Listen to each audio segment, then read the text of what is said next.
परमात्मा किसी किसी को चुनता है कुछ विशेष रूप से, कुछ बड़ा बदलाव लाने के लिए। हम में से हर एक सक्षम है, हम में से हर एक काबिल है, हम में से हर एक में बहुत कुछ अलग है, पर कहीं ना कहीं किसी को बहुत कुछ अलग कराने के लिए और लोग लाखों नहीं करोड़ों लोगों की जिंदगियों में बदलाव लाने के लिए किसी न किसी रूप में वो पैदा करता है। उसी रूप में हमारे लावेबल सीएनडी, और मैं आप सबके सामने कहना चाहूंगा, मैं पहले से शुरुआत से साथ में हूं, एक भाई के रूप में भी, एक दोस्त के रूप में भी, और कभी कभी एक मेंटर के रूप में, और कभी कभी एक स्पिरिचुअल गुरु के रूप में अलग अलग स्वरूप देखने को मिले इस यात्रा के दौरान।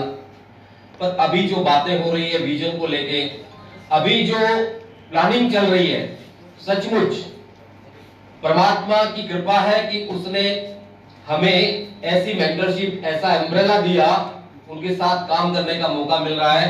हम सबकी जिंदगियों में बहुत बड़ा बदलाव आ रहा है, आने की कई ज्यादा गुना संभावनाएं हैं। जो तैयारियां चल रही है जबरदस्त है। अभी बर्थडे के इस शुभ अवसर पे केवल मोटिवेशन वाली बातें नहीं है, मैं इतना ही कहना चाहूंगा, खुदा नसीब करे इस कदर शोहरत तुझको, खुदा नसीब करे इस कदर शोहरत तुझको कि तेरे नाम के आगे किसी का नाम ना हो। We are number one, और उसकी सबसे बड़ी जो पावर है वो हमारे बिलव्ड सीएमडी है। एक बार जोरदार तालियां।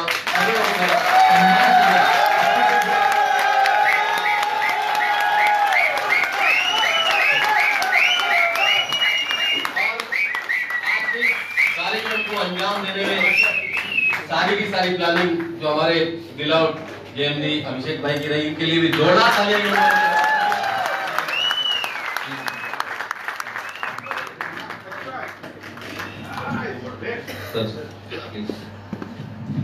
धन्यवाद।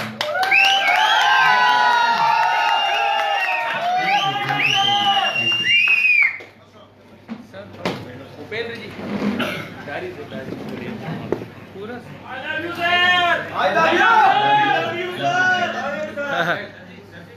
सबसे पहले दिल से बहुत बहुत धन्यवाद आप लोगों का।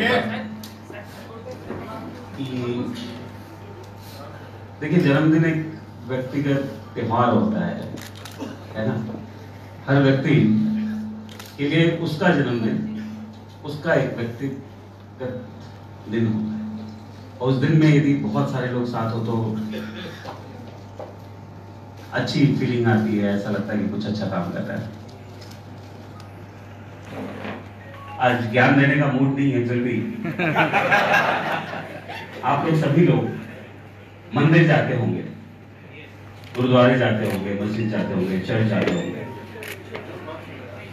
आप लोगों ने कुछ कॉमन नोटिस किया है? उसमें एक कॉमनैलिटी है कि उनकी दीवारें सफेद होती है और गुंबदनुमा कुछ होता है जो स्वर्ण का बना होता है। ये हर पूजा के स्थल पे आप कॉमनैलिटी देखेंगे। जो सफेद दीवारें होती है ये आत्मा का प्रतीक है। महाभारत में भीष्म के रूप में इसे दिखाया गया है। और जो स्वर्ण है, गोल्ड है, वो कृष्ण है, विवेक है। तो हमारा जीवन आत्मा और विवेक का एक बहुत बड़ा कॉम्बिनेशन है। आप देखिएगा महाभारत में भी भीष्म सैया पर लेटे थे बाणों की और भगवान श्री कृष्ण उनके सिरहाने खड़े थे। वैसे ही आप बुद्धिज्म में देखेंगे कि गौतम बुद्ध एक झूले पे लटके थे और आनंदा जो है उनके सिरहाने खड़े थे। वैसे ही क्रिश्चियनिटी में आप देखेंगे कि जीसस क्राइस्ट को जमीन से ऊपर सूली पे लटकाया गया था और मैरी मैकेलन उनके साथ खड़ी थी। तो ये आत्मा और विवेक हम सबका जीवन इसी का कॉम्बिनेशन है। इसमें आप एक इंटरेस्टिंग चीज देखेंगे कि भीष्म जो थे वो 8वीं संतान थे।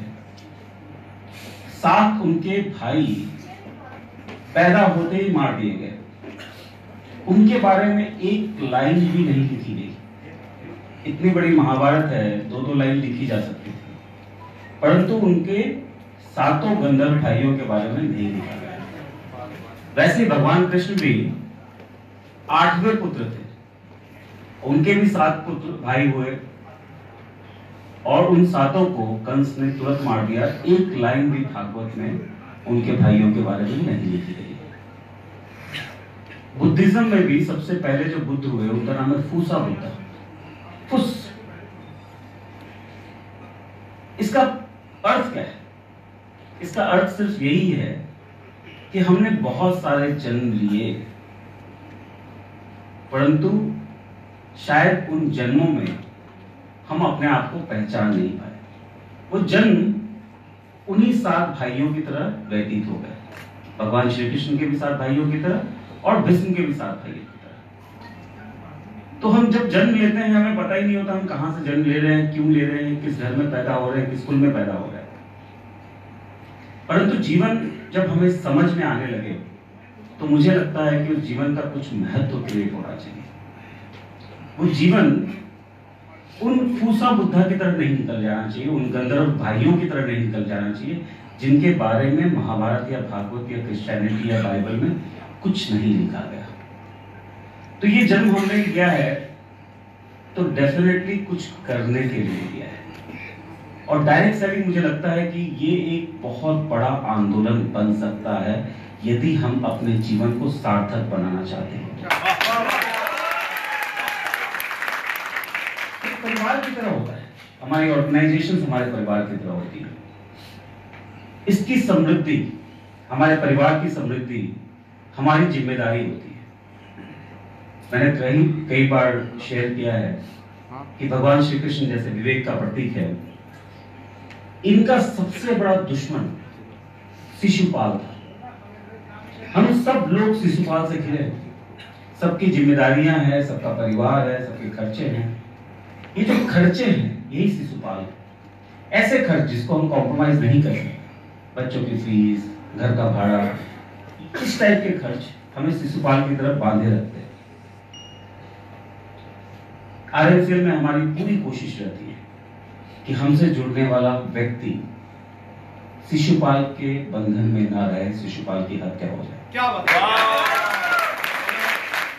हमेशा हम फोकस करते रहते हैं कि आपकी ग्रोथ, आपकी समृद्धि तेजी से हो,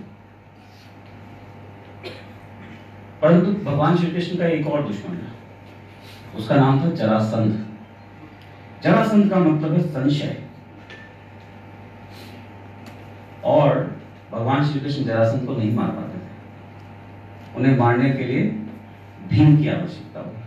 तो आपको संशय स्वयं को मारना पड़ेगा। यहाँ बैठे सभी लोग, आपकी टॉप लीडरशिप, कंपनी का मैनेजमेंट, शिशुपाल को हत्या करने में काम लग सकता है, जरासंध की हत्या आपको स्वयं करनी होगी।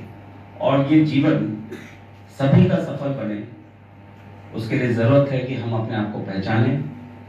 हम कोई जानवर नहीं है कि पैदा हुए और मर जाएं, शिशुपाल से घिरे रहे। हमें कुछ काम करना पड़ेगा, हमें अपनी जिम्मेदारियों से जल्दी मुक्ति पानी पड़ेगी। उसके लिए समृद्धि बहुत आवश्यक है, समृद्धि के साथ जिम्मेदारी बहुत आवश्यक है, और पूरी कोशिश रहेगी हमारी। आज का जो आप लोगों ने इतना प्रेम दिखाया है, उससे ऐसी फीलिंग आती है कि सही ट्रैक पे चल रहे हैं। तो बहुत बहुत धन्यवाद आपको, बहुत थैंक यू। आरएमसीएल के लिए बड़ा महत्वपूर्ण दिन है, मेगा से मेगा सेल डे भी लगा हुआ है आप लोग। Yes, and best of luck. कुछ अभी ऑडी विनर हैं कुछ यहाँ पे, उनका एक सर प्रेजेंटेशन करेंगे ऑडी की चाबी के साथ में। सो यहाँ